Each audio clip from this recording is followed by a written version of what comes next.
Well, good evening, everybody. Good morning, good afternoon, good midnight. Hope you're doing well. We are off to a shaky start this morning. Equipment, man, equipment. You love it and you hate it. Anyway, we had an all set interview with Tom Rotella, who has a new CD coming out.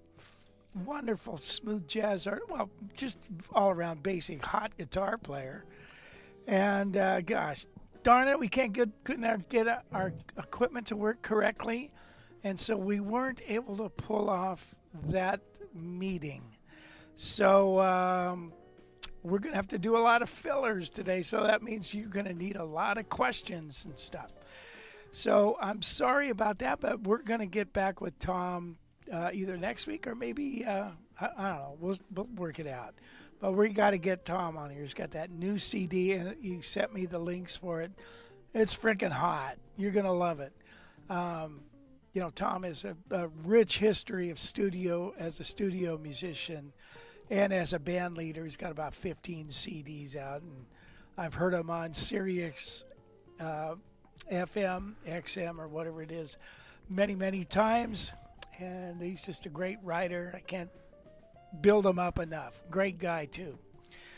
So anyways, so much for that. Now, that song I just played was called Alone Together. And that particular song is funny because there are versions. Ray Charles got a version of this tune, which is so slow, it sounds like you're stuck in mud. And then there's versions like I just played that are so fast, it's like little ants running all around, So that song is all over the map, and it's a great little tune. It's got a funny little form. It's a 14-bar A section.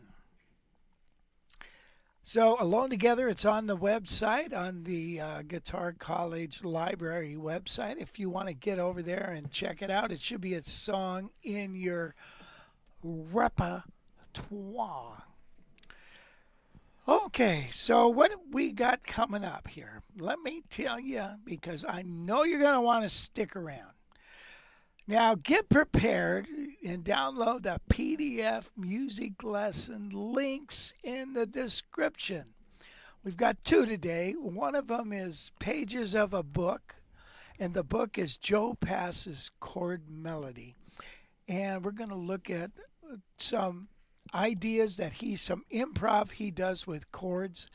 And it's something that you can take away, not only to play in the song that he's playing it in, but whenever you see these chord changes, you can jump to these lines. Okay, so you want to stick around for that. Also, I've got a chop builder, and also, yeah, the Jazz Fest. The Jazz Fest ticket sales have come on sale. So, by the way, see that red-headed guy? That's Jim Rolfe. Appreciate it. There's Butch. There's Wes. There's Tyler. Hi, guys. Anyway, yeah, the Jazz Fest tickets just went on sale. You're able to buy them now. And so please, if you want to be at a happening place, man, remember March 13th, 14th, and 15th in Buellton, California, which is a beautiful area. And it's also bring your wife because it's next to Solvang, which is just a cute little village that you don't hear guys often say cute, do you? It's a nice little village where you can go there and hang out, wine taste, buy gifts, eat candy, a lot of bakery goods. It's just a fun little Danish town. I've never been there, so it's kind of fun. Bring your wife. She would have a wonderful time there. And coming up, we're gonna tell them the new artist that we just added to the lineup. Is that right? That's correct. Yes, we are. Maybe we ought to say it now, should we?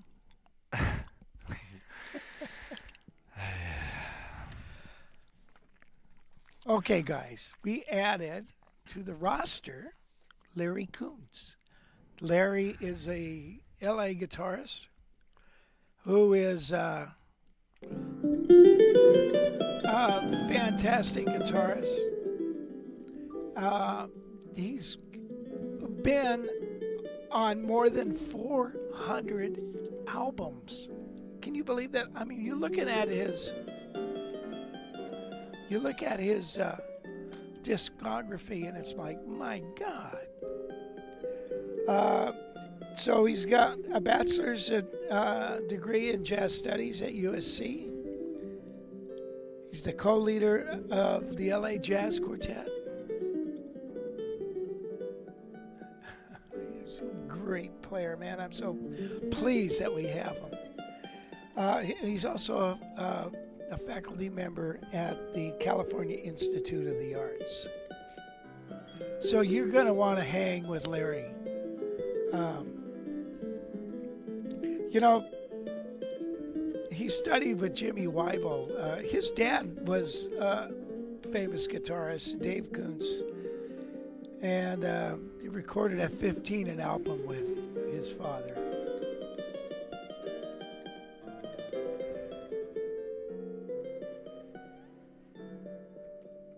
Yeah, just nice, tasteful player. So we hope to also do an interview with him before the show, the Jazz Fest, and we'll try to get that together. And yeah, so Larry Kuntz. So you want to check him out.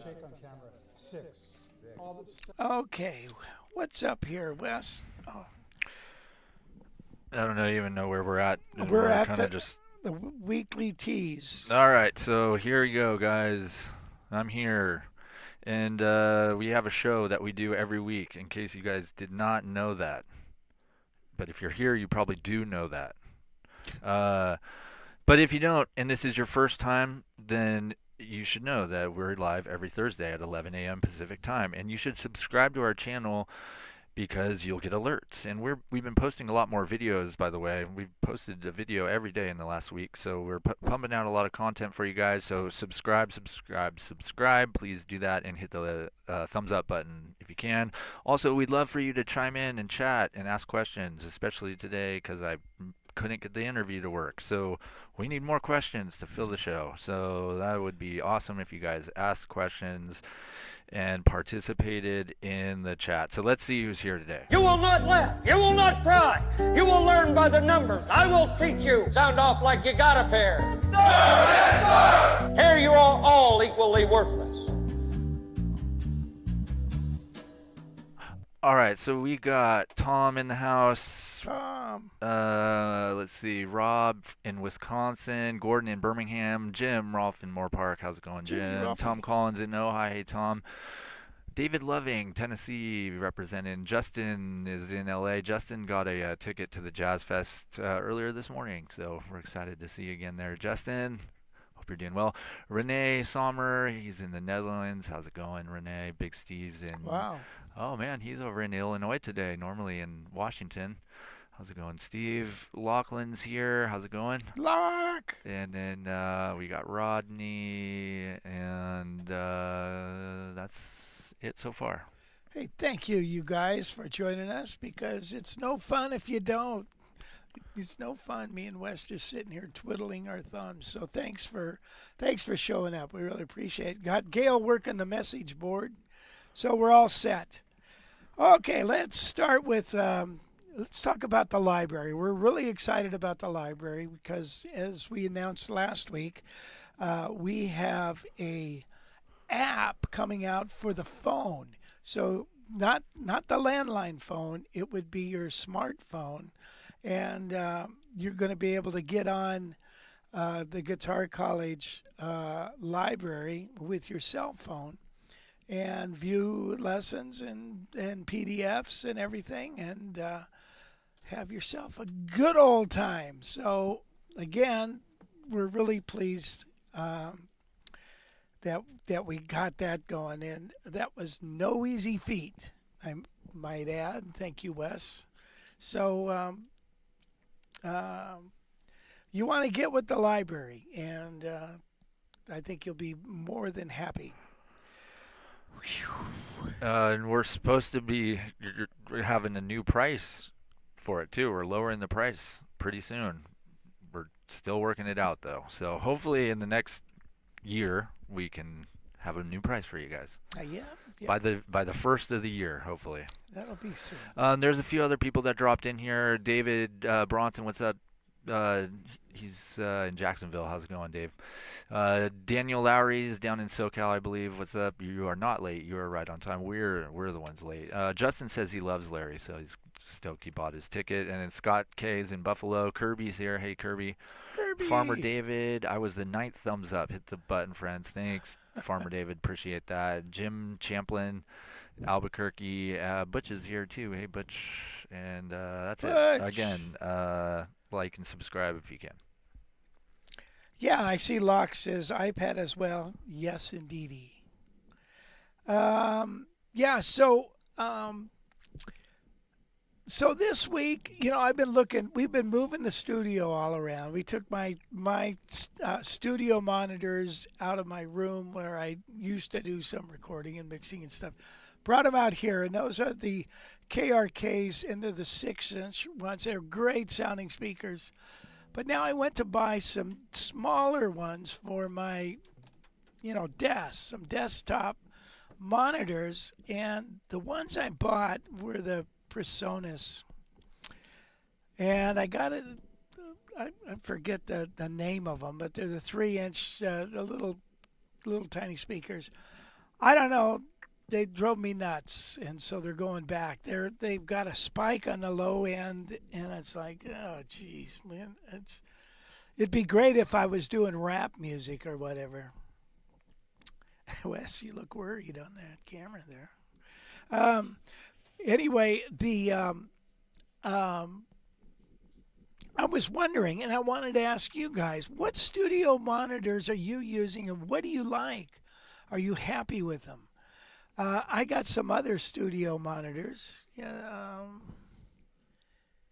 Those are the ones that you got. That's correct. And so yeah, they're made for, they're like not there's- They're not flat. That's for damn yeah, sure. you And they've got this low end spike that drives me nuts, and you can't get rid of it. yeah. So if you guys are buying speakers or microphones, this is something I just learned, and it's huge. Frequency response graphs. Everything has a frequency response graph. So if you want to know what like your speakers, where the highs, where it punches the highs, where it drops lows, what it's doing, you need to look at the graph. And it'll tell you like, "Whoa, look at this big old spike right here in the bass." You're like, it's pretty obvious to like, okay, I don't want those. Yeah. So same with mics and stuff. If you're buying a particular mic to mic a particular instrument, well, a lot of the mics, they're gonna have a big old jump in, like, if it's a vocal mic, where the Right. frequency of a vocal, it's gonna push it up and make it. But if you're gonna, be using that to mic your acoustic bass, then it's not gonna work.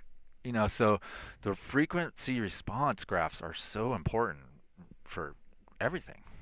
Yeah. And it's just something I never even knew about, and just like, oh, this exists. It makes things easier. Awesome. So you can just punch in the frequency graph for a certain mic in Google, and it'll probably come up, huh? I've been able to find anything that I've needed to find, like those speakers Right. that you're looking at. I found that yesterday and was immediately able to say, like, yeah, these are not a good reference monitor Yeah. at all. Yeah. And it hurt my ears. I don't know if I'm, going deaf or whatever, but usually you lose the high end first, and then therefore the bass seems too high. But I don't. I go in and listen to my other speakers, and I think I'm used to these. So the KRKs is what I'm gonna get now. So we'll try those out. Okay, so yeah, so come on, let me know what you guys are using. Oh, Cool Cat says he has a home correction in my home hi-fi. Well, these portable KRKs 3-inch have some kind of home correction thing built into it. So I'm looking forward to seeing what that's all about. So gosh, I had some gigs. Believe it or not, I actually had a couple gigs. And I got a couple gigs coming up. I got one coming up at the Stellar Cellars, a winery in Orchid over by Santa Maria, and we're going to grab Mike Dana and Pat Kelly to come out. It's actually, Wes made this cool flyer. Isn't that cool? For the jazz professors. And so we're going to be there, just the trio. October 22nd, which is, by the way, my birthday, this is a nice birthday present to go out and get to play with these two guys. So if you're in the area, Central Coast, you want to come on, get away from it all, come over to the winery and check it out. Also, I have a gig coming up with my old teacher, Charlie Shoemate, and that's going to be in Cambria, but it's a private party. But I'm excited about that. It's always so fun to play with Charlie. I'm so nervous around that guy. I want to make sure, does Charlie like it?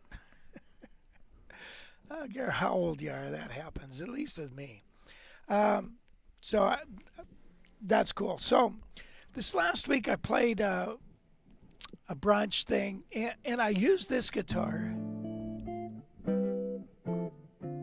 which I thought sounded great. I was like, really a great sounding axe. And I also brought that red L5. And when I brought the L5 out, people started commenting about, oh, wow, that sounds great. Now, I don't know if they're seeing that guitar and it looks red and it sounds good because they're seeing with their eyes or hearing with their eyes, seeing with their ears. Anyway, I got several comments on that particular guitar as opposed to this. And I'm like, wait a minute, I thought this sounded really good. And, but I guess the L5 kind of won it over on that. So what can you say? So anyway, that's what's coming up. Now, what guitar should I bring to that gig? I think I'll bring this.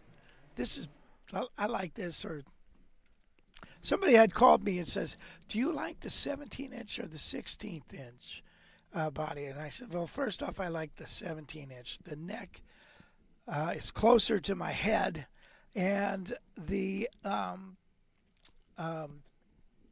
it just feels better. The distance out now on my 17 inches, the heritage is a little thinner, so the neck is a little closer in. And he said, does it make it easier to play between a 24 3/4 and a 25 1/2? And the answer is it used to, but it doesn't seem to anymore. I don't know. When my hands were really bad, I felt like it did seem better, but my hands have been pretty good lately, so I feel comfortable with all of them. It's more the nut width, if anything, and the shape of the neck for me. Anyway, some of the big chords, well,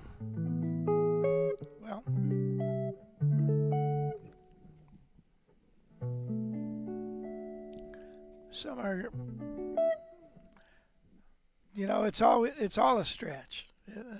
So if it's 24 3/4, it still is a stretch on those big chords. So anyway, that's that. So workshop. Shall we talk about workshop? There it is. This is one of the groups. I think that was the B group, if I'm not mistaken. There they are out there practicing outside. This particular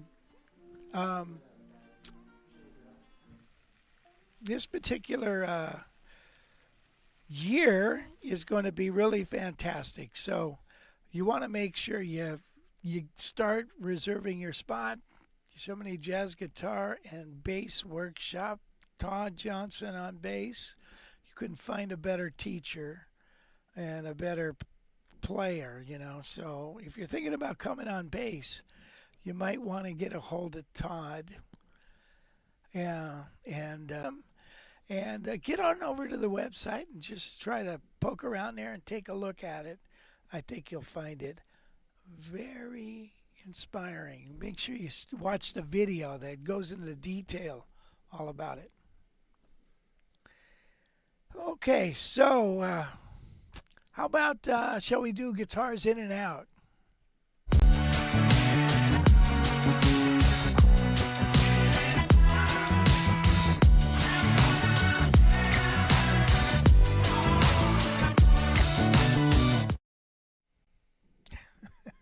Makes me hungry.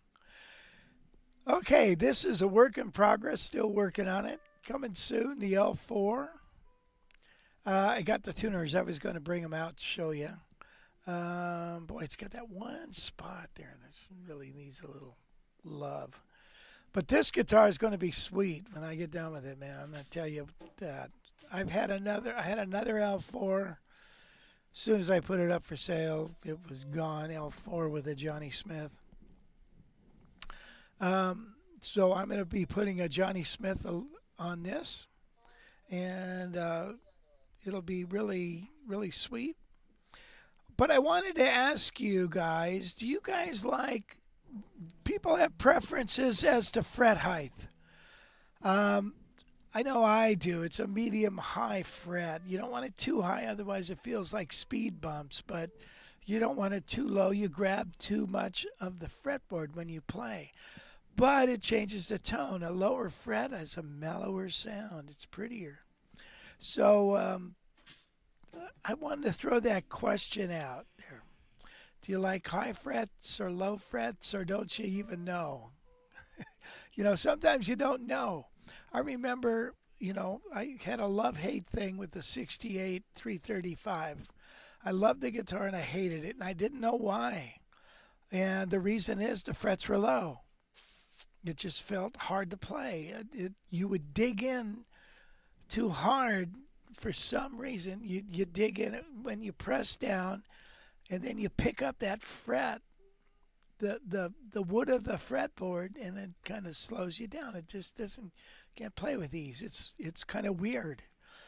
Or at least with my technique, you have to alter your technique to do it right.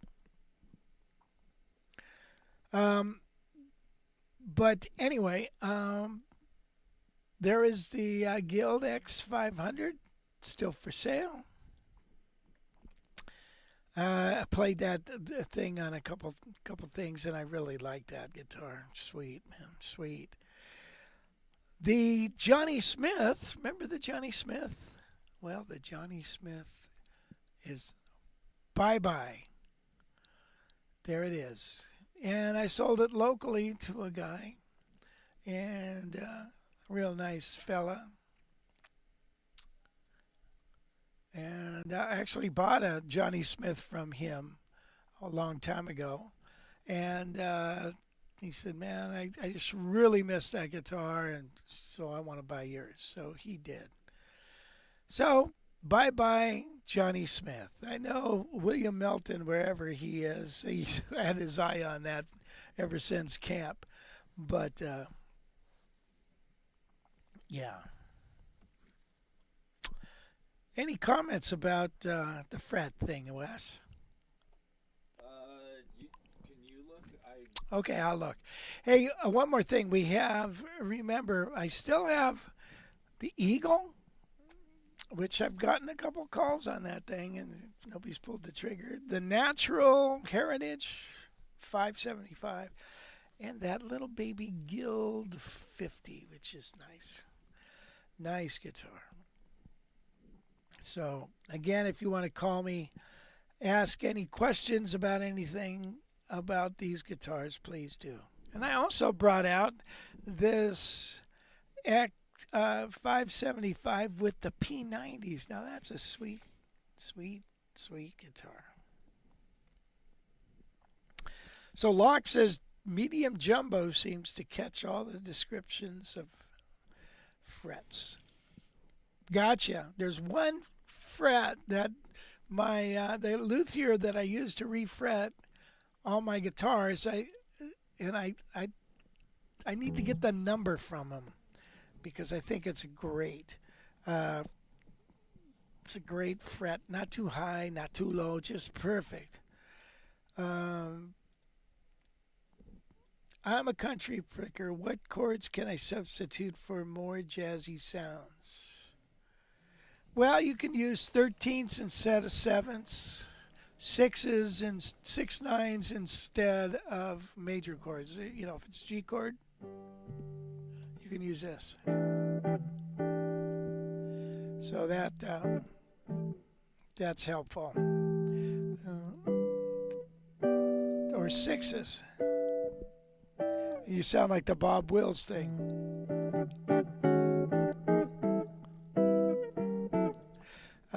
9ths, 13ths, all the upper partials.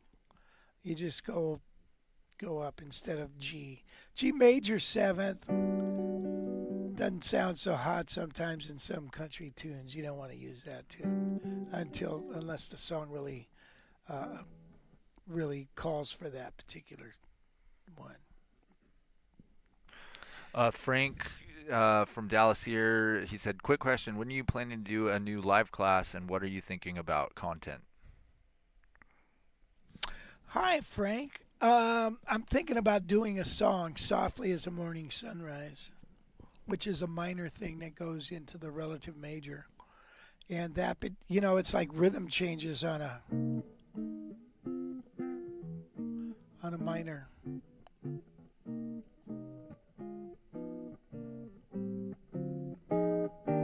And And that's what I was thinking about doing a live class. So thank you for asking for that. Um, yeah, I want to do that. It's time to get the mastermind class up and going too, as well as a accelerator. There's room for. I've got a call from one fella that took the accelerator class. He wants to do it again, so we're going to make some room for him. And so that is probably I'd like to do it on that song, "Softly as a Morning Sunrise." Let's see. It goes. The melody is. Let's see.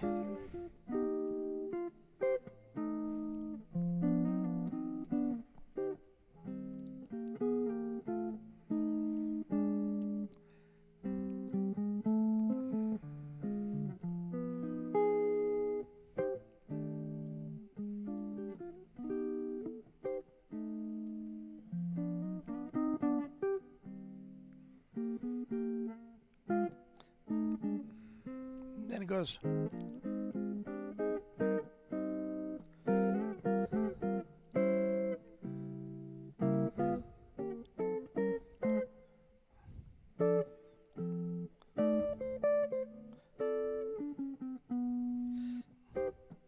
Let me just play it for you.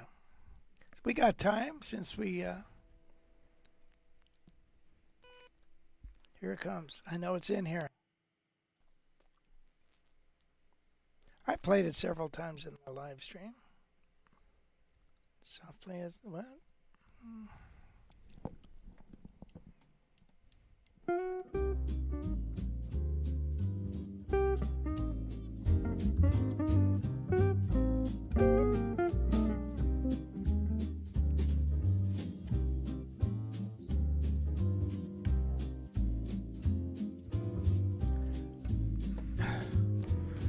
That fell off.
Drummer always has to get the last word in.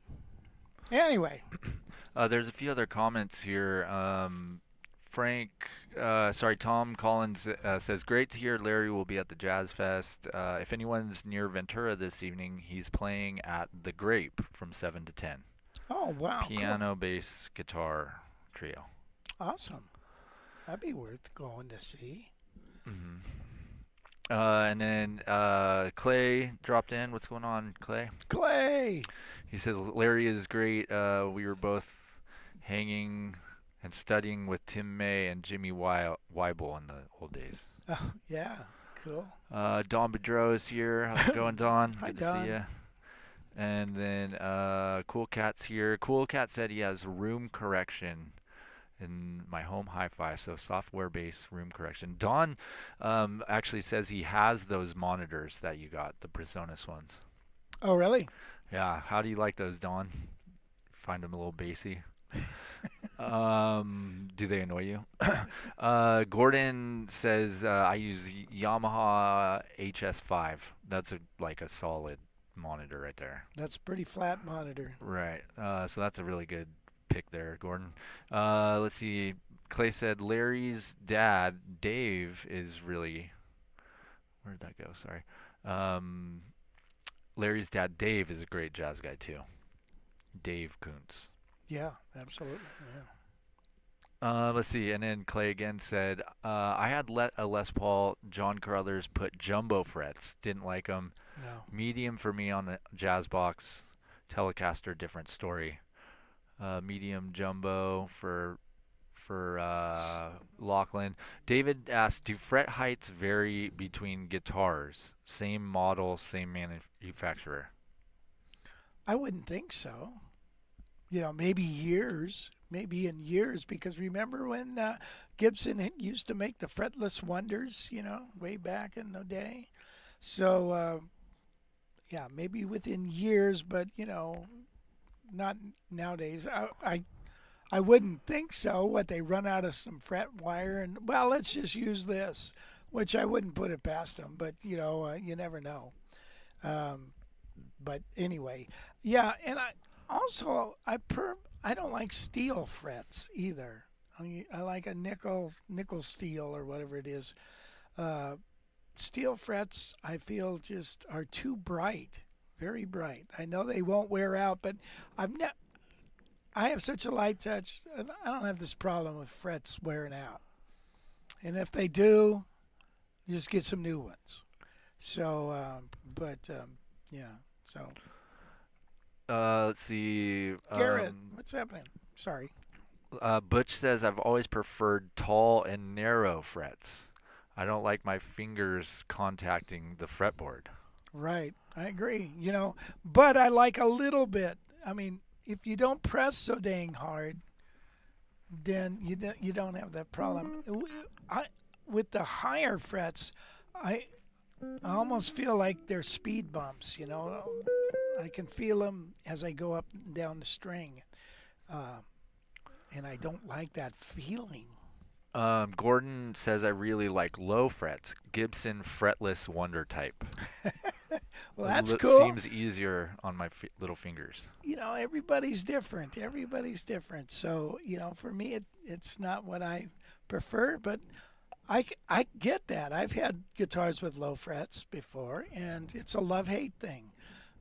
Sometimes I like it, sometimes I don't. But more consistently, this medium high or whatever. I like these frets here. Jim said, not too high, not too low. Actually, I don't know. All my guitars are different, and I play them all. Yeah. And then Danielle says, took me a while to get used to the frets on my Godin 5th Avenue thin line. I can play it okay, but there's an adjustment period. Yeah. Let's see. Dan Anthony is here. How's it going? Dan, he said, I tried to play that diminished chord lick from last show, but think I'm playing it wrong. Oh, well, I think you can go back and check that show out. Yeah. Yeah, go back and check it out. Let's see. And then Clay said, if you're ever needing ideas, I would love a class on jazz or bebop phrasing Ways to make scales, arpeggios, or melodic lines more rhythmical or interesting. Well, would you now? Well, sure. That would be a good one. That's a great title. That would be good. We could do something like that. Let's see, and then Rolf Simonson's here. How's it going, Rolf? I can't remember where you're from there. Norway, I want to say. Anyway, Rob said had a SG custom fretless Wonder. Not fun. I Yeah. like the stainless frets on my SM signature Music Man. Nice. Nice. Snoozerlang says, I love them low and narrow just like the old days. Love to feel the fretboard underneath my fingertips. And then Locke said, Nate is trying to match the frets on my Eastman Paisano for the 175 refret.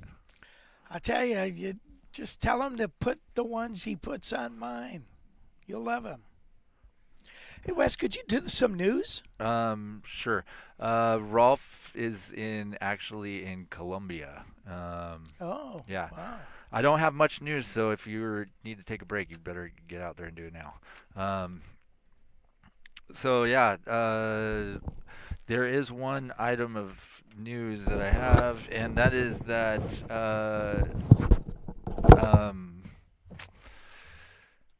LHT guitars. Everybody knows LHT guitars, right?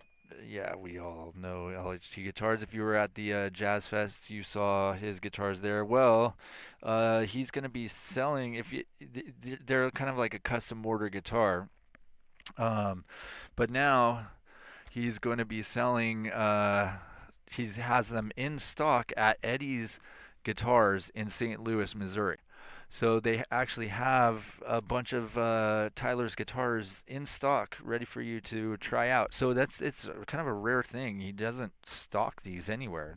You kind of order one and he makes them, or you find them at a show at Fretboard Summit or our show. He's been there both years. He's going to be coming back.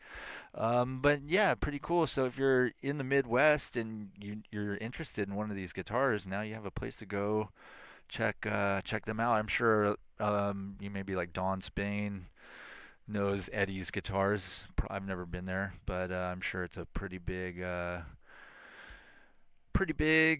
shop with a lot of arch tops. So there you go. If you guys are interested in checking out Tyler's stuff, you can also just go to LHT Guitars as well, and he's got all kinds of stuff on there. He's one of the awesome new builders who's really, really just kind of making a name for himself right now. So you can see some of his stuff here. He's just got that cool design that's kind of, unmistakable with the F-hole design there, the interesting F-holes and stuff. So yeah, there you go. Now you got a chance to check one of these out for yourself at Eddie's Guitars in St. Louis. So there you go. Yeah, and then as we mentioned earlier, if you guys haven't are just joining us and you haven't got your Jazz Guitar Fest tickets yet, they are ready to rock and roll on the site. Just go to jazzguitarfest.com, get your tickets. We're still working on the lineup for this year, but whoops, press the wrong one. But yeah, you can go in there and get your whatever you want to get, and they're all ready to rock and roll. So yeah, we're slowly but surely adding the list, putting the list together, and hopefully we'll have some schedule stuff and more announcements of the artists and all that stuff hopefully soon. Yeah, so you can get everything you need to know at jazzguitarfest.com, and so yeah.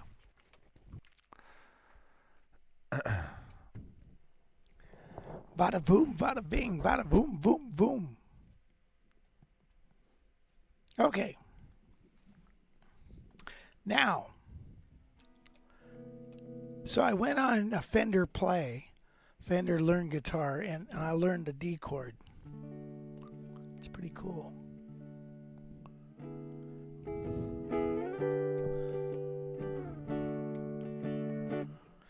I didn't get the ticket to see Paul McCartney. I can't believe some people, they say, oh, his voice just isn't what it used to be. He's 84. Give me a break. Just to be in his presence is enough. Jeez. Okay. Tell you what, let's do the chop builders, shall we? Yeah. Okay.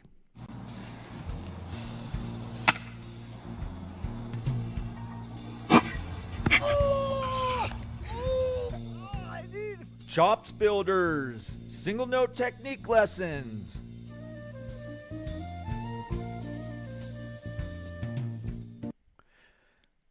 Okay, so chop builders, what we're going to talk about, and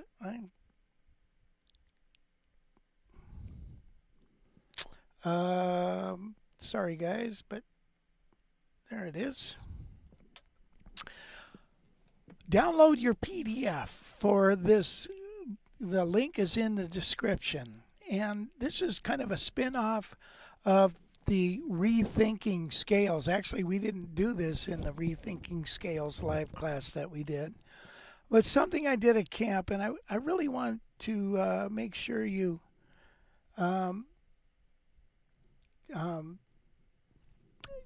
it's such a simple idea, but it, God, where'd it go now?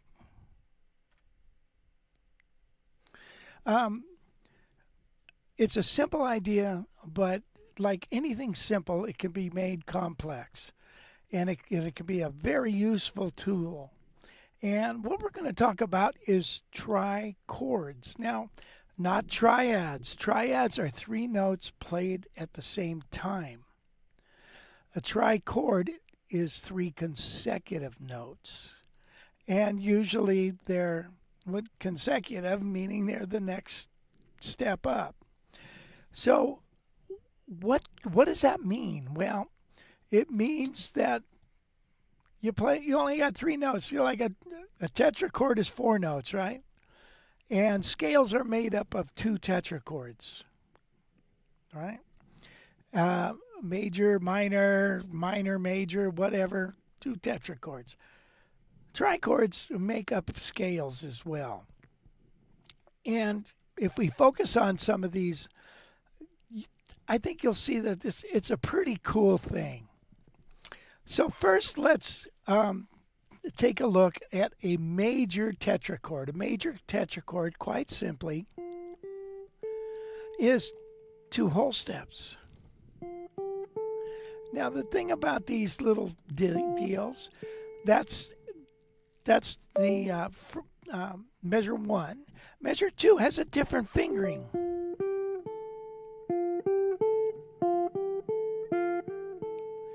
Measure 3 has a different fingering. Measure 4, because of the B string exception, has a different fingering. And so like this, this fingering of these 3 notes could all be done.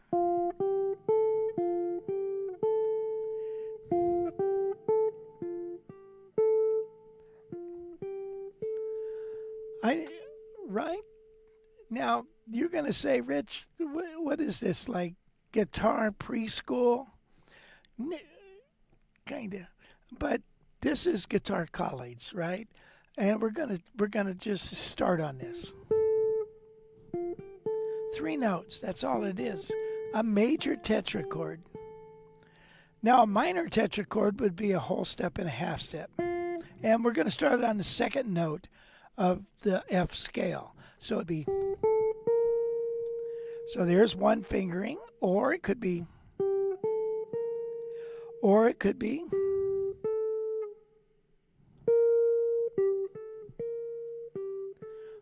or it could be, or it could be,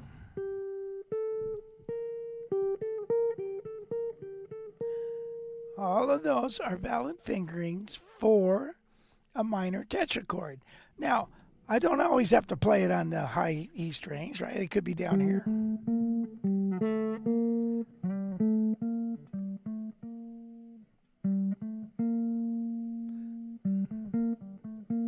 It doesn't matter.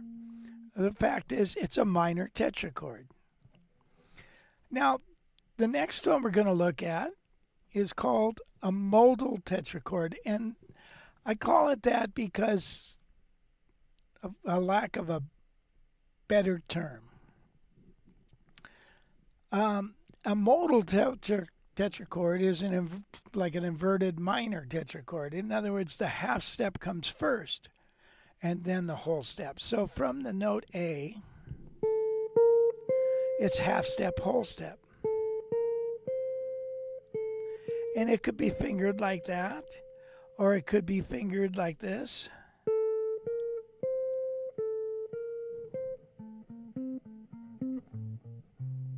Or it could be fingered like this. Up.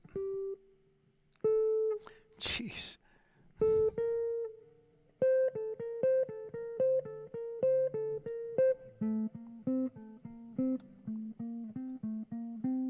Right? Remember, we have the B string exception there.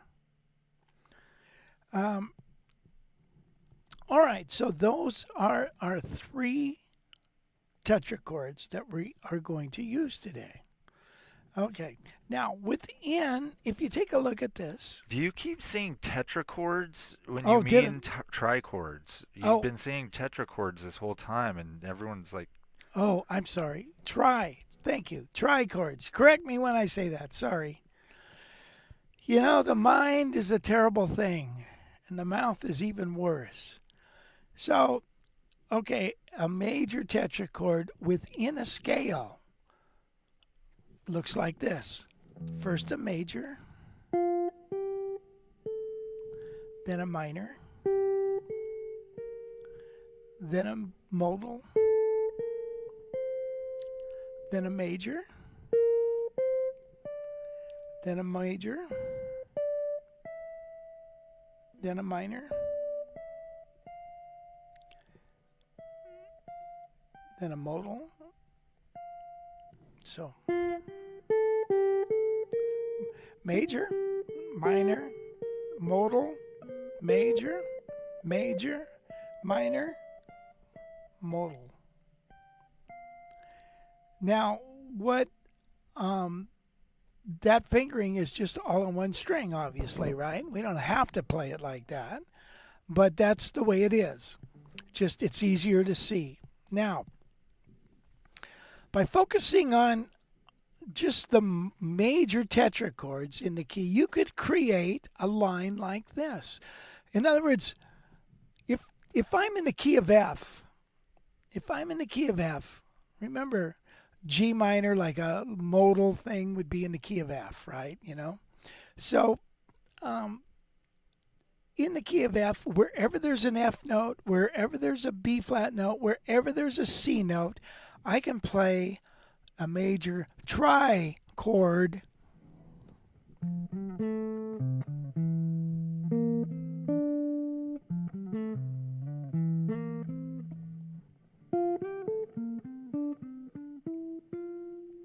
I could play the major trichords wherever, you know, all over the neck, wherever you want.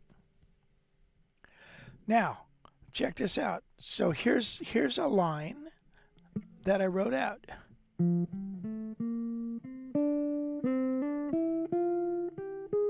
Whoops.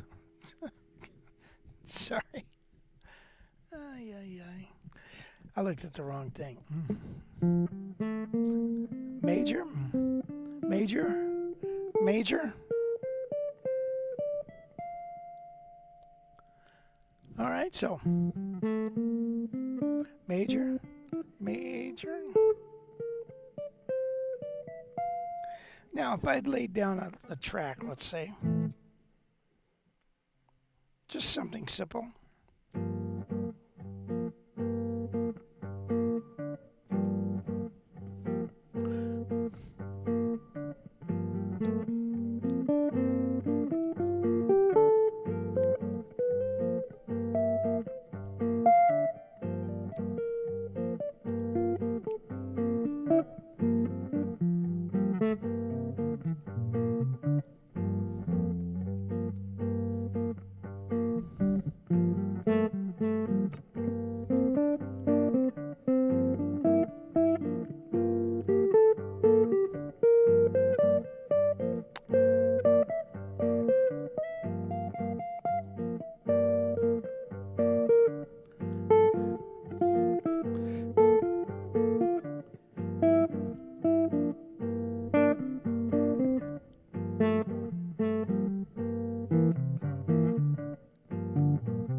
That was just using the major trichords within the key of F.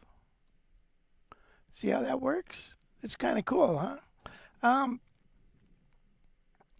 And you can see that F, the key of F, is all over the neck.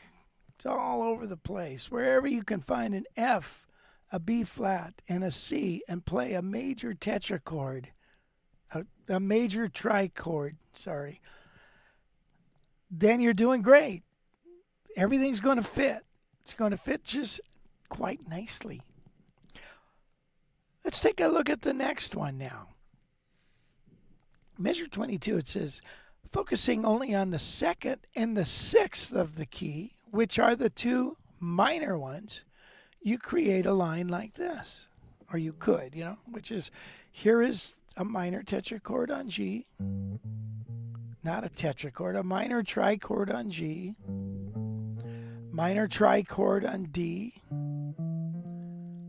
on G, on D, on G, on D, and then ended on a G note, if you will. So now I got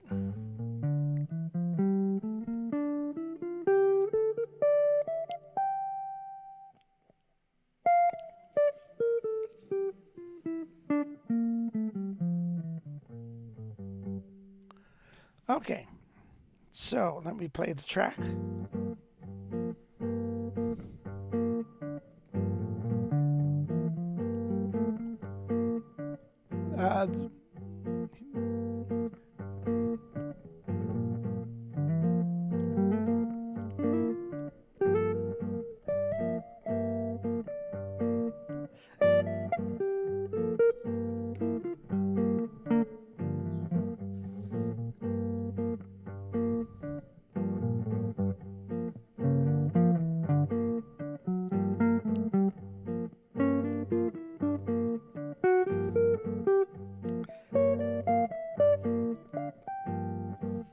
So that's all my, wherever there's a G and a D,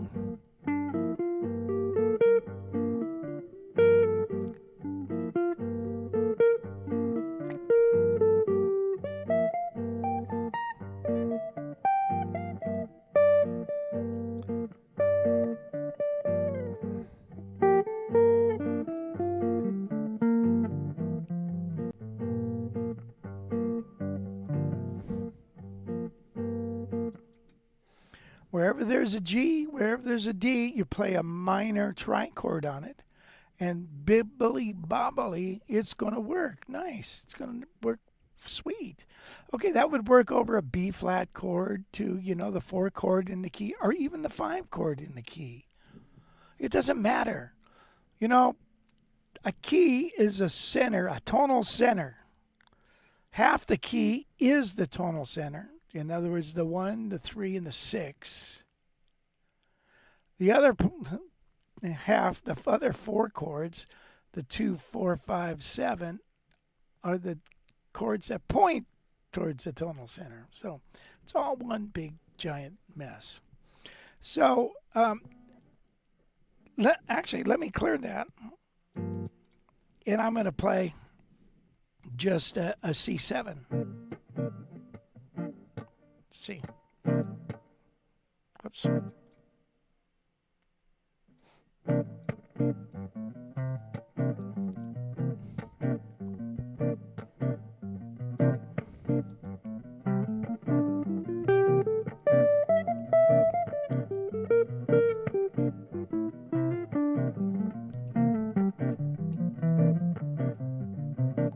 Now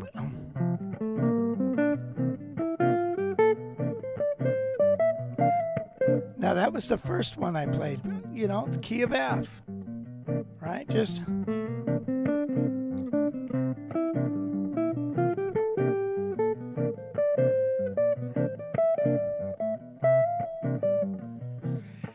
now the minors.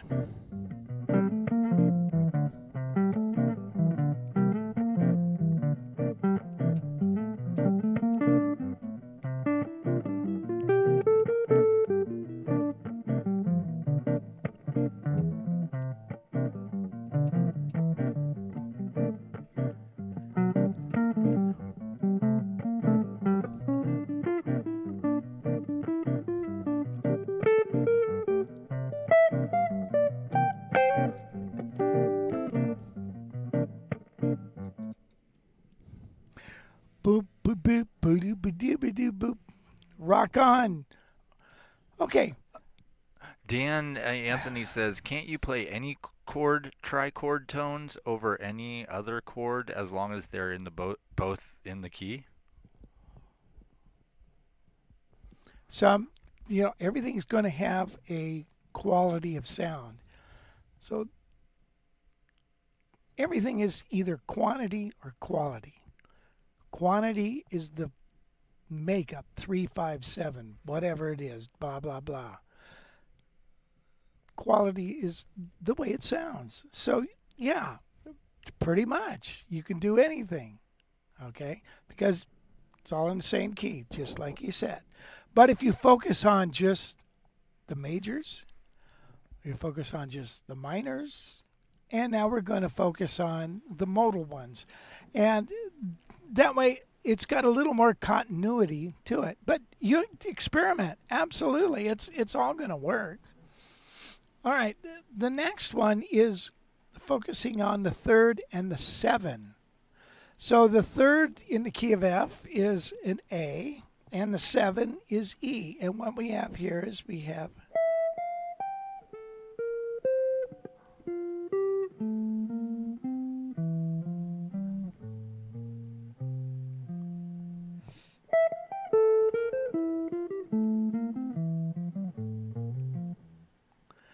let's hear it with this.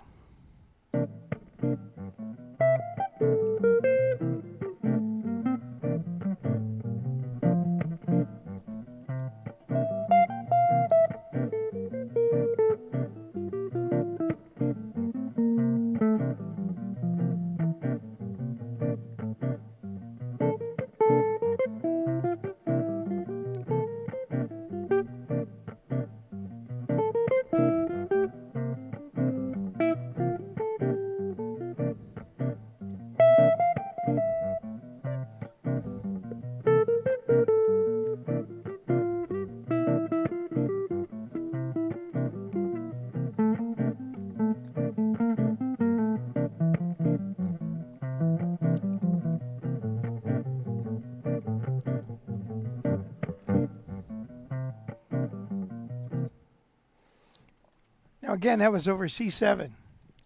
But listen what it sounds like over an F.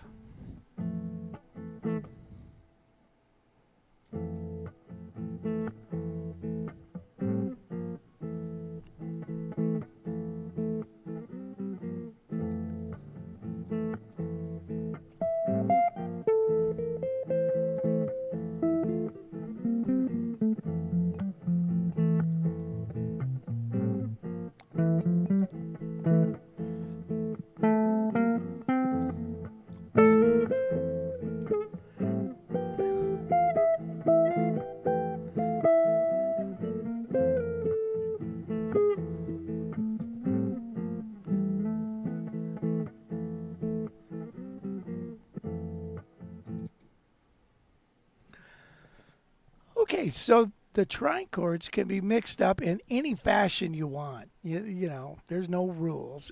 It's just certain ones have a different quality of sound against certain chords than others, So it's up to you. So, you could take, let's say we take the 2 chord, which is minor, and we take the 4 chord, which is major, and we get this.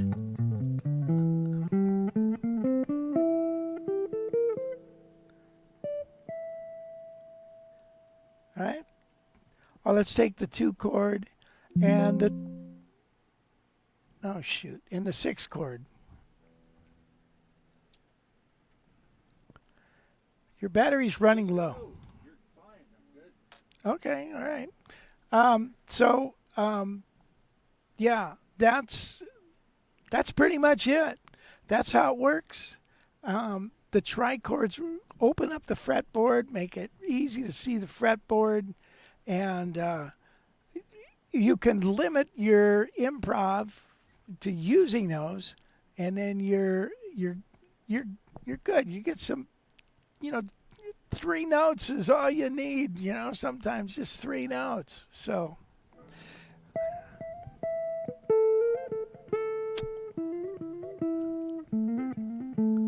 That's kind of a neat little little dealy bob, you know. So those are 2 E's in a row, 2 A's in a row. Okay, get the idea? Okay, well, Wes, I think this concludes our chop builder lesson for today. Oh, wait a minute, one more time before we leave is this.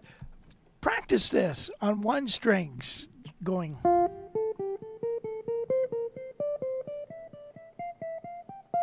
And now we're going to go to the key of F, or key of G, major, minor, modal, major, major.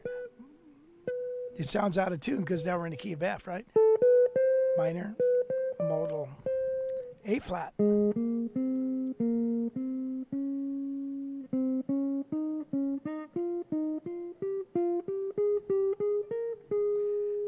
D flat, or a E flat.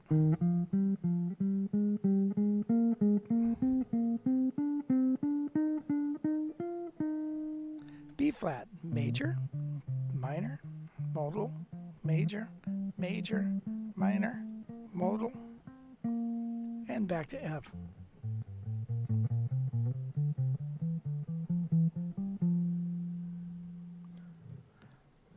Yeah, practice that. That's a great chop builder. So chops not only mean your hands, it means your brain too. You got to have a chop builder for the brain.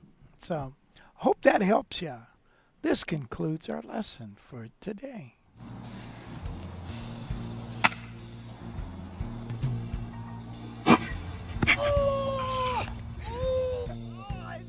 Chops builders, single note technique lessons.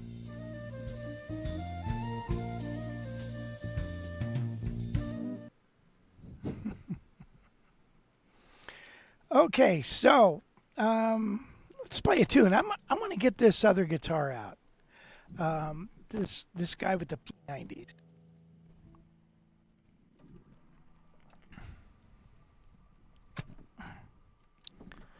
Ay, ay, ay.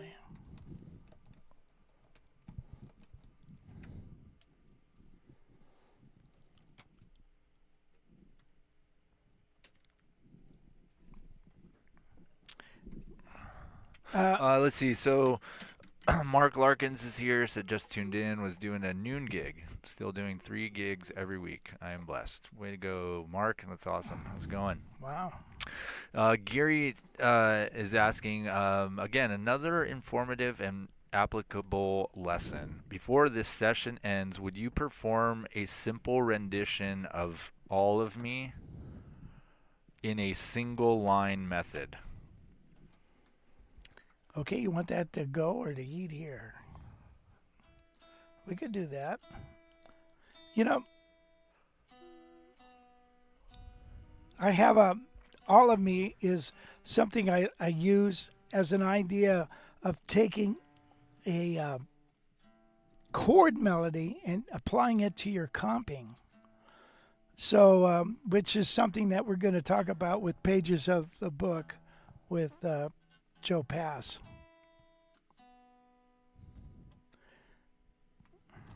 Okay, well, we might as well do All of Me now.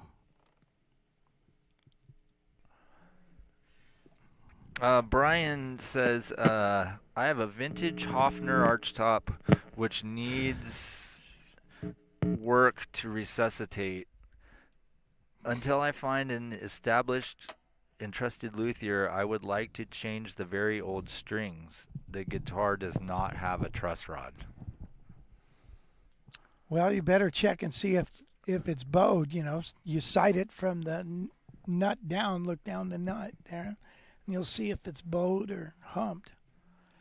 If it's bowed, it doesn't have a truss rod, I would suggest what you do is put a lighter set of strings on it. So that can come up. So, you know, it's a piece of wood, and wood bends, and truss rods don't always stop it from bending. So sometimes you know, I've had to take guitars and put a clamp on it. You know, I put a couple of actually like erasers here and then a level, a straight edge, put a clamp on it and clamp and push that neck up. Let it sit there like that for a couple days, and that seems to help. So, okay, wait a minute. All of Me. Let's take a look and check it out. Yeah, he says All of Me, a simple rendition, All of Me in a single line method. Okay. Here it comes once.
Okay, all of me, or most of me. Why not take some of me? I take a little bit of me. Take a little bit of piece of my heart now, baby. Okay, wonderful little tune.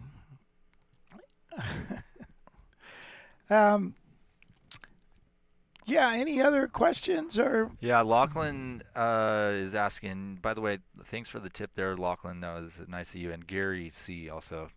Thank you, Gary. Gary is over in Italy, and it's probably late night right now for him. Anyway, the question from Lachlan is maybe you could discuss the differences between humbuckers, P90s, and Charlie Christian style pickups. I'm liking the P90s lately. Not sure why. Yeah, so P90s are a single coil pickup.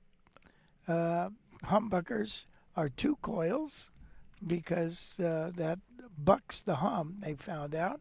It's kind of like, back in the olden days when you had a guitar like this with 2 pickups and it would be humming like crazy, but when you put it in the middle position, it went away. And it's like, well, what the heck, So McCarthy, is that McCarty? McCarty came up with the humbucker, I believe. And yeah. Now, the Charlie Christian was a blade pickup, or a blade piece, and I think there was cobalt involved in the early ones. The magnets are all different on these and stuff. You can have different types of magnets and what have you. But the Charlie Christian is a blade pickup. You really don't have any adjustment per string like this has screws. And the humbucker has screws. But I find that's okay. You just raise and lower the pickup. Usually the top side is the little weaker because of the size of the string, right? So that you got a big string here and you got a skinny string here. Obviously, the big string, like on a piano, is going to be louder than a little string. So that's why a little string on a piano has 3 little strings. But at any rate, so yeah, you can adjust the screws. So the P90 guys are starting, they just sound different. They might sometimes, people say they're a little clearer sounding.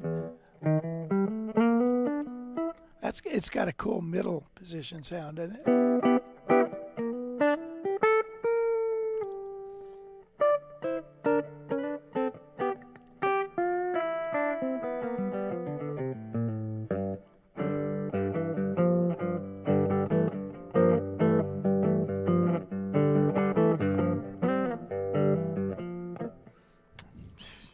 Anyway, and then the back pickup, wherever.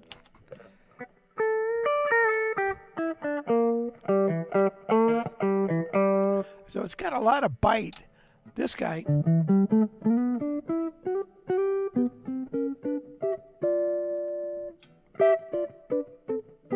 It's just a nice, clear sound. So the P90s are nice. And, actually, I was talking with Tom Rotella, and he's been looking for a Gibson 225 with the original. And he's got he has guitars with P90s with the original pickups. And sometimes they can be problematic when they can be noisy when you get into certain rooms. They pick up different light frequencies, and same with the Charlie Christian. So the remakes of those, a lot of them, they're able to get rid of that buzz, by the way they build it. I don't know how they do it, but they do it. But there are devices. Bruce Foreman's got a little device, the hum canceller, that you plug it in and gets rid of the buzz off your old Charlie Christian, because he's playing Barney Kessel's home guitar.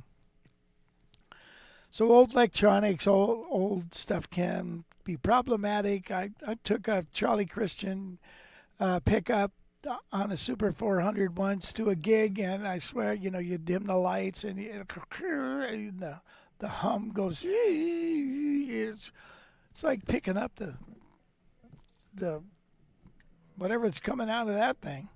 So it's weird. I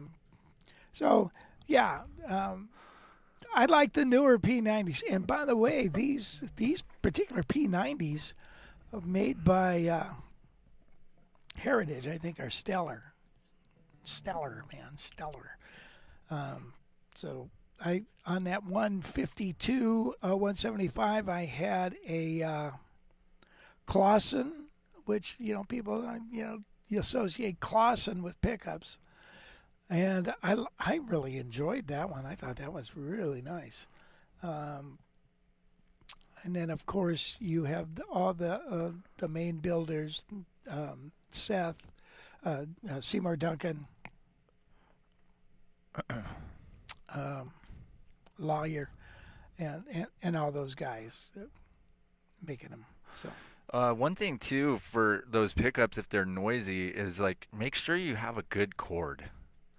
If you're using a crappy old cord, you're gonna have more noise. And That's it's true. got like a crappy shield in that cable, you're gonna get more noise. It's as simple as that. So I feel like it's worth it to buy a better cable. 'Cause that way you're like, okay, it's not the cable. Because even like Gary, I've been working with Gary on his recording setup. He's over in Italy, and he's taken a line out of the Henriksen, and he says that's noisy. Weird, right? Shouldn't be, but so there could be some electricity things going on in the room with that. It could be the cord, could be the cable. Cable, the ground's disconnected or whatever. So there's a lot of with the noisiness of stuff. There's got to be some consideration into the cable. Yeah. And on a real cheap cable, you can pick up the cable and hit it on the floor, and you can hear it. And I remember having cables like that. It's like, wow, this is a really bad cable. You can hear it when you flop it around. So yeah, now you get a good cable without a doubt. So what do you think? Some guys have cables there. I know a bass player. I swear to God, it looks like a bass. It looks like a vacuum cable, man, hooked up to a Kirby. No offense, Kirby. But so he swears by that particular cable. He had it specially made for him. Well, yeah, because I mean, it could be made to carry a more like wattage or voltage too. That's why like speaker cables are fat Yeah. because you got to pump a lot of wattage and voltage from an amp to the speaker. So you need, so I'd imagine if you have a really crazy bass rig, that's pumping out a lot of wattage or something, like, yeah, you want to make sure your cables are robust. Absolutely. Yeah. Garrett here said, I've replaced the P90s on my 63 Gibson SG. You got to, wow, cool. With Lindsey Fralin P90s, and they sound much better with less hum. Yeah. Yeah. There's something to be said with the pickups they build nowadays. And then you go back and you think, gee, I like that old crappy sound better. You end up taking them out, putting them back. Don't throw away your original pickups, man. Don't throw them away. And take them out very gently. And then let's see. John says here, I find that with cables, after a while, the connection wears out, and they don't last forever. Yeah, makes sense. Yeah, and not only that, the jack in your guitar, you mean? Yeah. That- Plus, even like we did a whole day in our recording class on wrapping cables. Like, do you know how to wrap a cable where you go over and under? And do you know why you're supposed to do that? Well, isn't it because? Well, why is there give me your reason? Well, the main reason is because it protects the cable. Because if you're just winding it up like that, you're constantly twisting the cable. And then eventually the inside of that cable is you can't twist something forever. Right. So the theory is if you go twist it one way and then you go back the other way, you're not doing a twist. You're maybe one half twist and then another half twist, and it keeps its shape. Right. And then it's easier to uncoil as well. Right. Yeah. So, but I don't know, I've never seen a guitar player in my life wrap a cable correctly. Like that over under, unless it's like a 50-foot guitar player. That's just it. On a long cable, I mean, you really got to do it, but on a 6-foot cable. But still, you're still twisting it every time you wrap it up like that. So it's like you're screwing in the cable to itself. Yeah. You know what I mean? Like it's only going to last a certain, whether it's 6 feet, 3 feet, or whatever. You're screwing the cable into itself. Right. So it's eventually gonna give out for sure.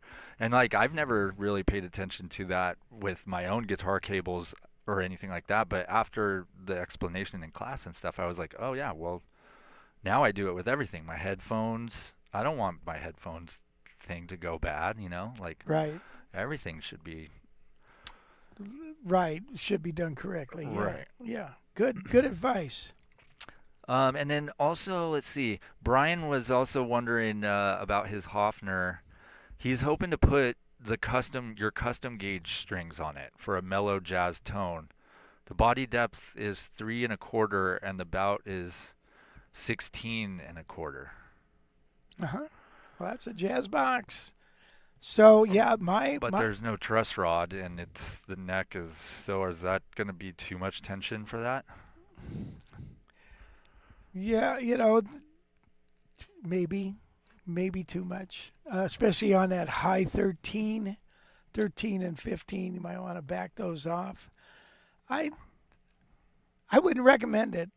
You can put them on and see what happens. You know what I mean?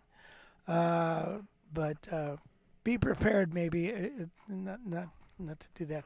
You need to get that fixed or do something about it. It's not going to fix itself. So, of course, you could take the strings off, lay it face down, and put an elephant on there to try to push that neck down, let it sit there for a while and see what happens. But if you got a serious big bend in that, then it might even require a net reset. So. Yeah, but one thing, Brian, is if you do get a set of our strings, you do get the 2 skinnier strings as well. So if you feel like the ones that the 13 and 15 are too much, you always are going to have the 14, 10, and the whatever 10 and a 14 to put on there. Yeah. Because you're not going to get a skinnier flat wound string on the bottom end. They don't make them, so that's as skinny as they get. So it'd probably be a I would assume they'd probably be okay if you're mostly worried it's going to be about those 2 top strings, and you can just use the lighter gauge for those if you feel like it's causing an issue. Yeah. You see a 48 string that's tape wound with like a flat wound has a fatter core. A 48 round wound has a skinnier core, and then it's wrapped with a string. And so a 48 round wound will have less tension, but a 48 flat wound is not going to make or break that thing. So I wouldn't be too worried about that. And like Wes said, use the 10 and the 14 maybe if you feel like it's going to make that bow worse. Yeah. Let's see. Butch says, I think the single coil hum is not as bad as it was when I started playing years ago. There are fewer fluorescent lights in general, and electrical service is better. So he says, but the ballast in fluorescent lights could introduce noise, though Butch is not an electrician. He said that in the thing. But that is true. The lighting, I mean, everything, cell phones and stuff. You're like a certain cable, an unbalanced cable, like a guitar cable, after 25 feet becomes an antenna. Oh, yeah? Yeah, becomes an RHF antenna. Wow. So that's why they created, that's an unbalanced chord. That's why they created the tip ring chord, so they can go longer and not have, so you can go up to 300 feet on on a ring tip cable before it starts picking up RHF interference. Interesting. Mm-hmm. One time when I was very young in high school, I was doing a recording session. Well, maybe it wasn't even high school. It was after remember. I don't remember. Anyway, I had a fuzz tone and an amp and my guitar, which was a Tele, I think, at the time. And I turned on the amp, and I swear to God, a radio signal came through the amp. All of a sudden, we're listening to KRLA on the radio. It's like, what the heck is going on here? It's yeah. So yeah, That's funny. Some of those old things can pick up those things. But you're right about fluorescent lights. All these LEDs are much less power and everything. You don't get that hum, and they're more efficient, and they don't have that sound, so you don't get all that sound as it did when we were young. Well, Justin says that he uses the Electro Harmonics hum debugger, which you can kind of see there. I don't know why it's like half, but anyway, that pedal, he says, works great. So that could be an option if you're having problems with stuff like that. Yeah, let me see. There was I think that's a pedal Bruce Foreman uses. Right. So yeah, that could be an option. Yeah. Let's see. And then Clay said, Rich, do you remember when Tim and Mitch came to Yosemite? Yes. Tim had that $300 cable look like a fire hose. Wow, I don't remember the cable, but I remember the guitar, the ES350, I think it was. Right. And then let's see. Don says, Clay says, over under is supposed to be easier to uncoil and not get the memory built in the cable. I always do, and still get it tingled every time. Yeah. Geary says, one high quality cable I used for years is made by Rattlesnake. Each cord is made of top quality material. I have purchased 12 cables from them, one for each guitar. Nice. That's awesome. Wow. Rattlesnake cables. Whoa, I don't like that name. Scares me. Let's see. I do it over and under because that's how I learned to wrap up rope when worked out on an oar boat in the Great Lakes. That's from Garrett. Garrett. Nice. Yeah. Danielle says, I have a real preference for Canar cable with new trick connectors. I'm not sure what that is, but that sounds like good quality stuff for sure. Let's see. There was a question that I missed from Cool Cats. Are you a fan of pull-on and pull-offs and slides in phrasing? Oh, yeah, absolutely. That's one of the nuances of the guitar that makes it really fun to play and makes it sound cool. So, I'm always advocating even playing a scale like that, hammer, pull, slide. So even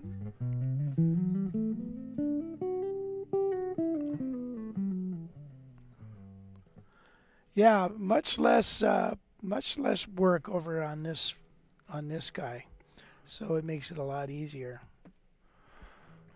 Yeah, so I am a fan of that. So Danielle said she likes this Canary cables, but so do you make your own cables then?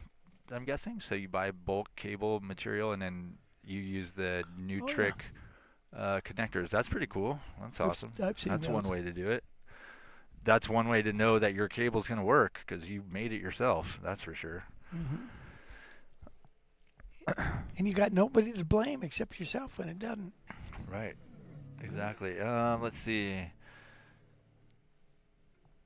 Oh yeah, Gary Salima here. He put a Furman connector power conditioner in his room, and come on, man, what's going on here? And it crap. And he said it helped a little bit. So that power conditioner, before my amps in the Mackie and QSC, I had a monitor mix laid down with the Eagle Classic I bought from Rich, and it was sweet and clean. That's awesome. So yeah, the power conditioner is a big thing too. That could help, definitely. Boy, when you're in a place with low power, your amp just sounds terrible. I would, get that. All of a sudden, you're like playing. You plug in, you play, and then you play a tune, and it's like, what's with this amp? It sucks. There's something. What's going on? It's usually the power is weak. Isn't that weird? So yeah, a conditioner is very helpful. Yeah. Gary says that the electro harmonics pedal will slightly alter your sound a little bit, make it a little metallic. Oh really? And let's see. Don says new trick end jacks are a must on XLR cables. And then Mom said Henriksen sells nice cables too. Oh, I didn't know that. Yeah. Oh wow, I'll have to hit him up for some.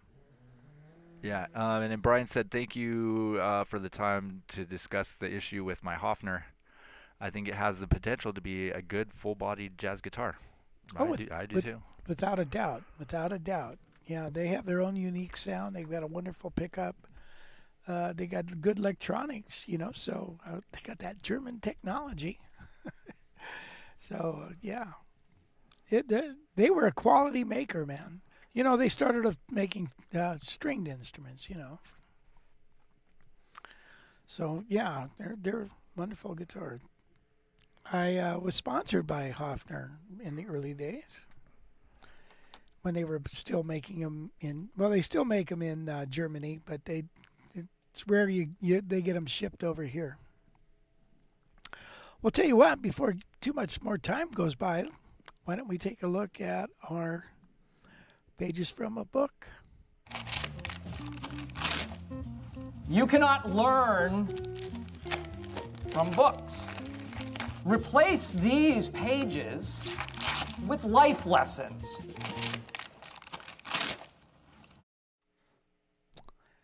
Good to know. Okay, so the book we're going to look at is Joe Pass's Chord Solos, and I have it up here. And make sure you download the PDF music, and then the links are in the description so you can follow along.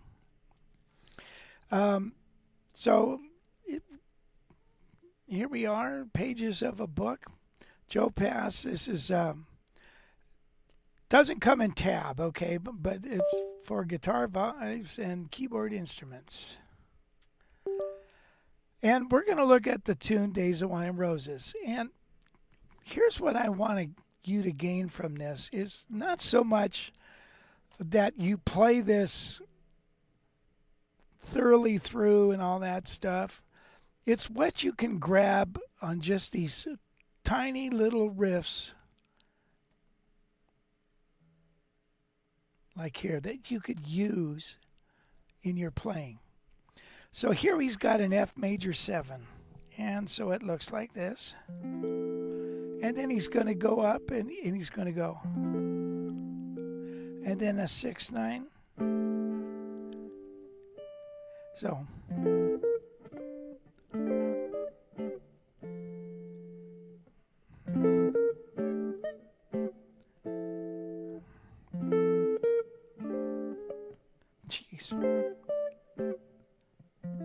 So what does that mean? That when you're playing bossa nova and the soloing starts, here we are. Instead of doing that, you might go.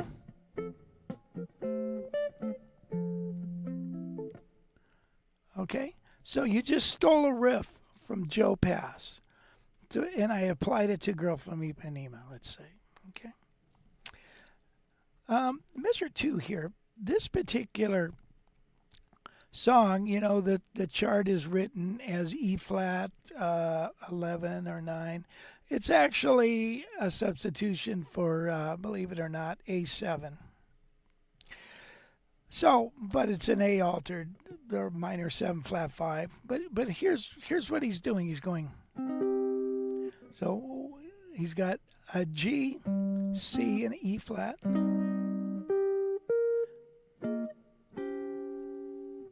So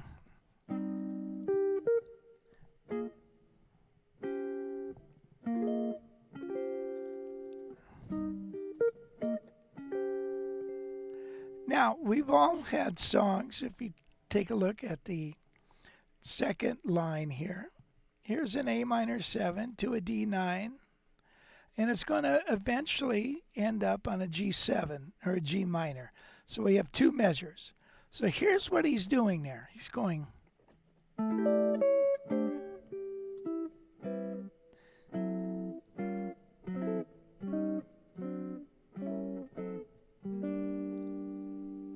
So an A minor, it's actually A minor 11. He's going.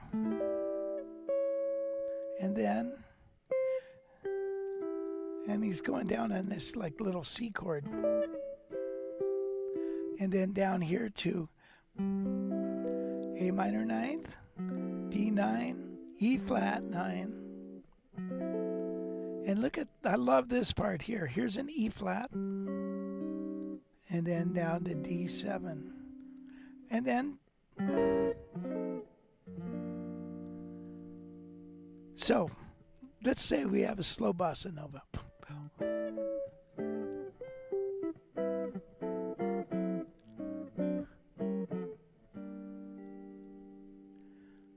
It's a chord move. I like to call them chord.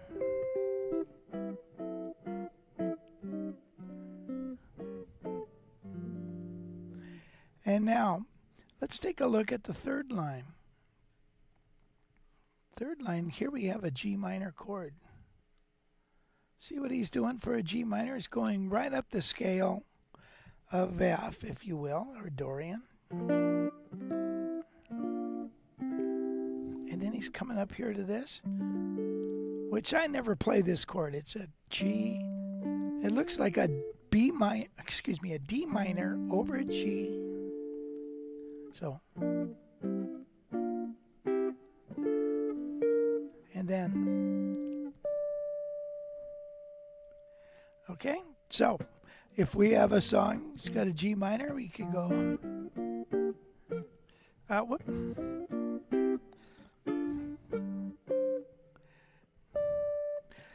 This particular chord is rather hard for me to play, so I know I'm not going to play that. I'm going to revoice it.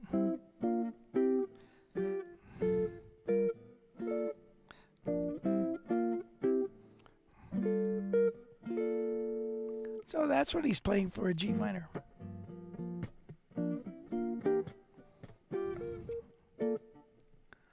And then in this particular song, we have B minor 7 flat 5 now, or B minor 7. However, typically what would follow a G7, a G minor chord would be a C7, wouldn't it? You know, so sometimes you can take a look at this and maybe kind of finagle this into some kind of a C7 right here. It's not always going to work, but it's jazz. So that one looks like this.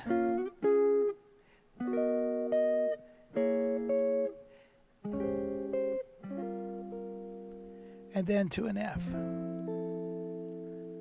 So we have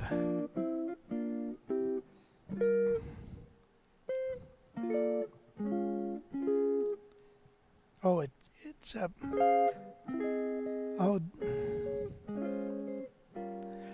Check this out. Let's go to the music here. This chord right here is F minor.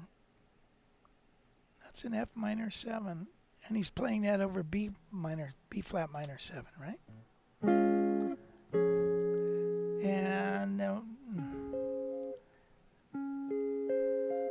he's playing, this is a D flat right here, D flat major 7.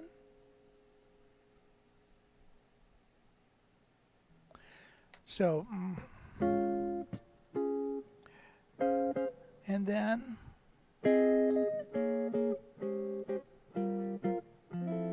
so we put it all together, we get this.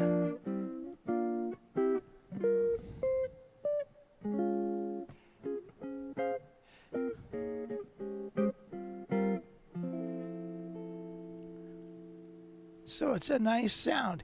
You could even open up your song with that. Let's say I'm going to play Days of Wine and Roses. I'm going to open it up with just a tiny little intro.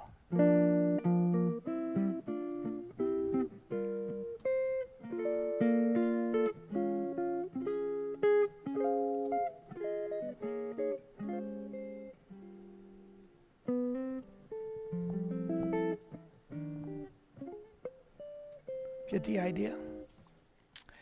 So all these little jazz chord moves are really nice. Let's take a look at the music again. Now, quickly, let's take a look at this here. Here I have a D minor.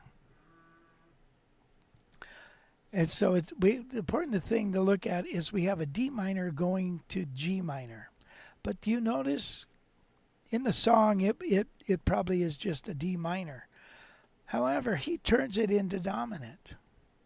So here we have a 13, here we have a +5. So my D minor, he precedes the D minor 7.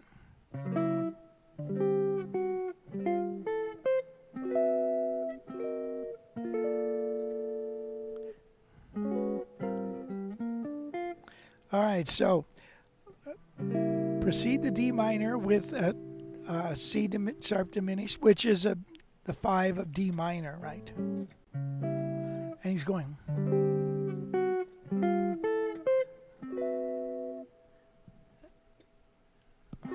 Let's see.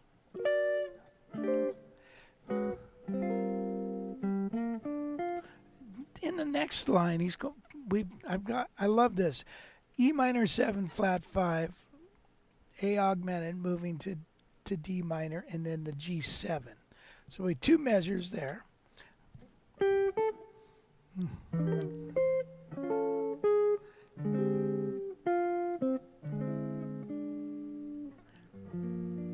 Now that could go to G major, G minor, doesn't matter. But listen, let me get this guitar up.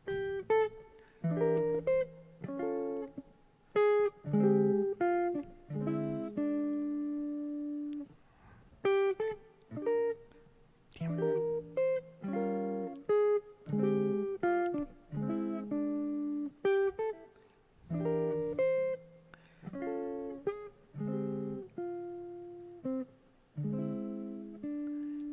Isn't that pretty? Now he's going down to this flat 5 thing. So let's take a look at the music. Here I have G7. There's my flat 5. And you notice I've got this chromatic line going down. D flat, C to B, then the G13, and now your D flat, the flat 5 substitution. And by the way, it's going to a C here, but he's also using G minor as this is all, if you think of it instead of C, look at it all as G minor. So, okay, we have C, but this is A7, which is an extension of D7 moving to G. Here's C, which is an extension of D7 moving to G. Chromatic movement right there, and then to G minor, and then up to my C, finally resolving to F. So let's go back up to the G7 flat 5 when we have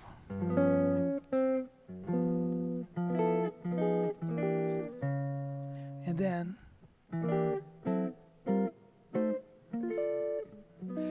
then back to this thing. I think he likes to play this.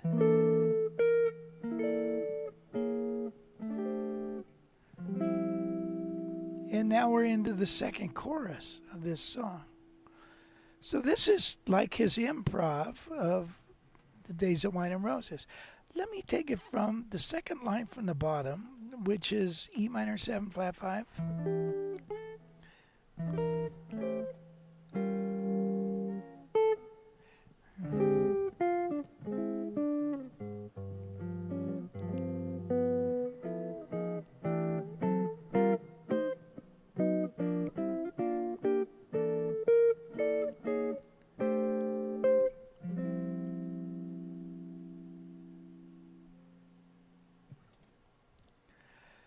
So, isn't that special?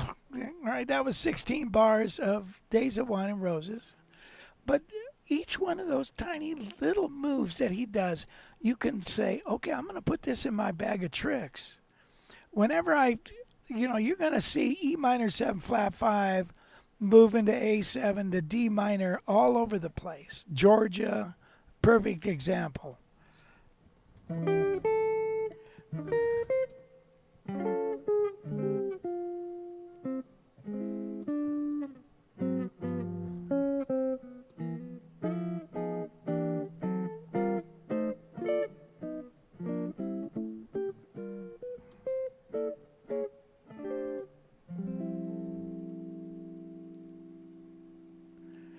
So now there's another page. I don't think we're going to go over this, but there's actually 4 pages in this book of this particular stuff. I had a hard time finding the recording. I couldn't find the recording of where he got this transcription from. But you want to probably check it out. I think this book is great for little, not only learning the arrangements, but you're learning these little tiny licks that he would do. And I think that's really important. You'll find that you use them all the time when you comp. Now remember, rhythm guitar is this. Comping's creating melody.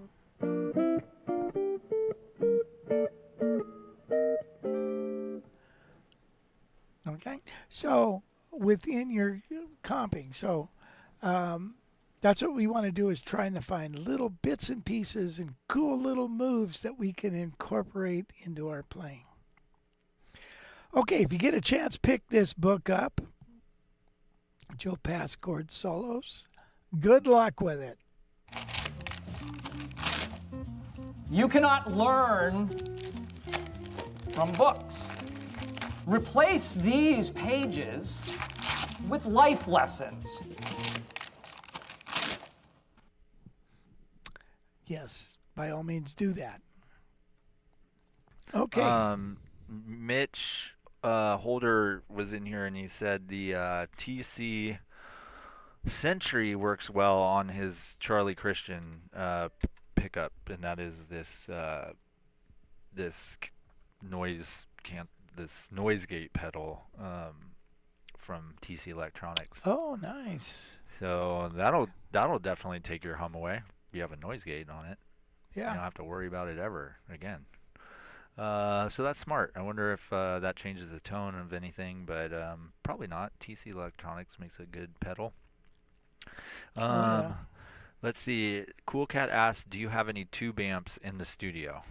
That is a negative. We do not. Nope, we do not. Let's see. Oh yeah, Brian too with his Hofner says it also has no pickup, so that's something I would also need to be looking at. Oh, okay. So you don't have any electronics at all. Wow. Well, I wouldn't cut into the top. You would want like a Johnny Smith pickup, something that kind of bolts onto the neck, or something that bolts onto the pick guard, and or glues onto the pick guard. I'm almost tempted to say, buy another guitar and get the neck straight, keep it as an acoustic. But you have to do what you got to do. I'm kind of thinking that, but I could be wrong.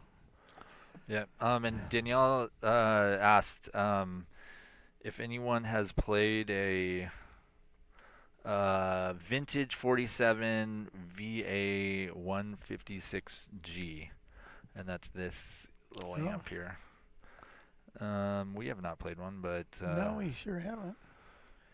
Yeah. Boy, it looks cool. So that's a new build, I assume. Is that correct? Right. He says, I see a few players using these, Pasquale Grasso and Jonathan Stout.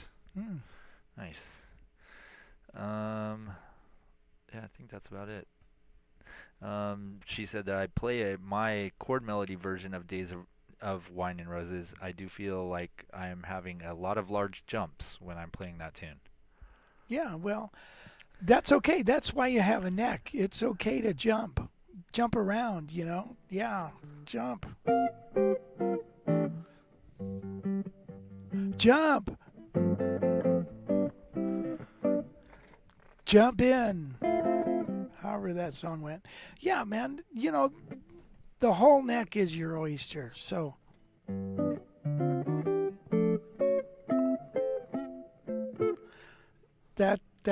that's the beauty of the guitar. It's not that far away, So just, again, the exercise we did last week where the chromatic, make it sound like you got 12 fingers. So you're used to jumping, jump, jump, jump. So you play a lick here.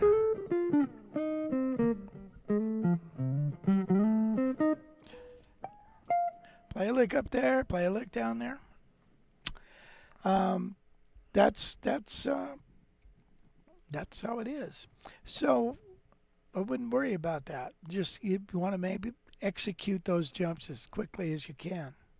So one of the things that you can do when you're learning any chord shape is to take your hand off, put it back on. Let's say I'm learning this shape for the first time. Take your hand off, put it back on. Take it off, put it on. Take it off, put it on.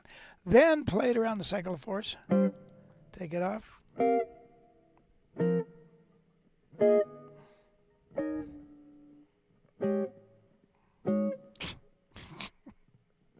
Easier said than done.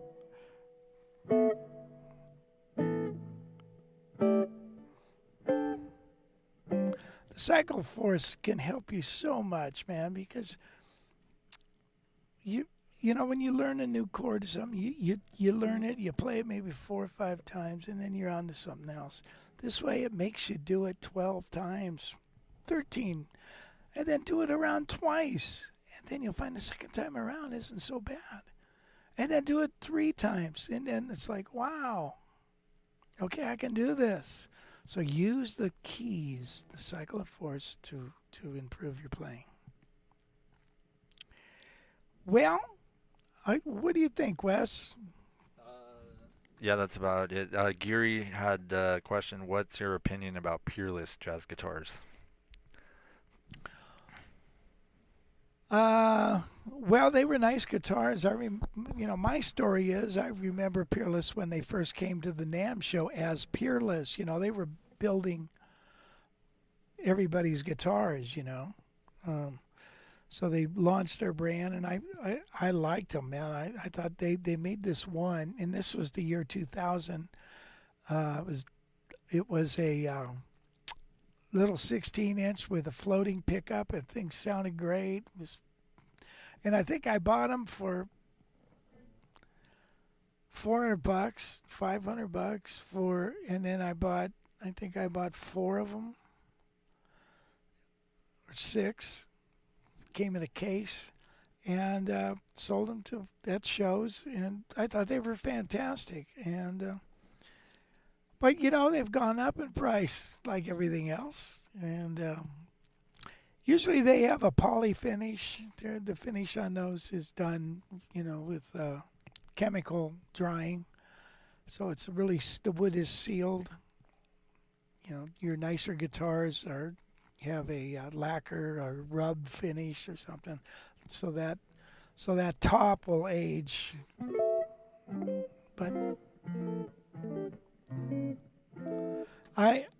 as far as new ones, I know about 15, 20 years ago I had one, and I kind of felt it was kind of flat, kind of sounding, But they're a nice guitar. That's about it. Peerless. Anyway, so you guys, I want to thank you for joining me and Wes and Gail for another live stream. I apologize if you were expecting Tom, and we got to work out some bugs, and we'll get him in here soon. So till then, I hope you have a blessed week.